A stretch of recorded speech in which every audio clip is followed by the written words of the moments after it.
Hey guys, welcome back to another video. I'm going to show you what I eat in a day to keep this keto diet thing going. So I'm going to go ahead and show you what I'm having for breakfast today. Okay, so for breakfast I'm having some keto French toast. I used this Carb Smart 1 net carb bread and I did 2 slices. Just beat it with some egg and a little bit of milk. And I just put some raspberries on top, and I'm going to be using the sugar-free syrup on them. And that's what I'm having for breakfast. This is what I'm having for lunch. Super easy meal. Just my sauteed vegetables, a piece of steak. I might add some like sour cream and some sauce, like hot sauce. And that's about it. For my snack today, I'm having one of these 2 Good vanilla yogurts.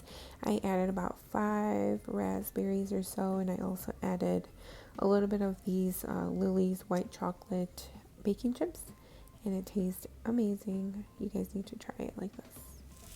For dinner, I'm sauteing some mushrooms. I've already sauteed some shrimp. I just added some garlic and onion and salt, and I did the same thing with the mushrooms. And then I'm going to go ahead and mix both of them together so that they just, cook together for a little bit. And I'm going to be making myself a quesadilla.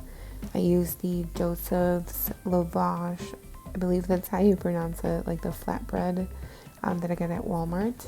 And I'm just adding some of this mozzarella cheese to it, and I'm making myself a quesadilla.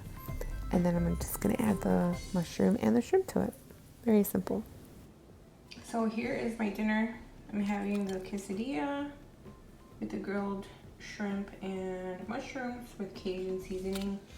And then I'm also having just a small little plate of plain lettuce with a little bit of ranch, which surprisingly doesn't have, a lot of sugars or carbs. 2 carbs per 2 tablespoons, and I definitely did not put 2 tablespoons on there. And then one gram of sugar. So I hope you guys enjoyed this video. If you did, please don't forget to subscribe, give this video a thumbs up so that I know that you like this type of videos, and I will be seeing you guys in my next video. Bye.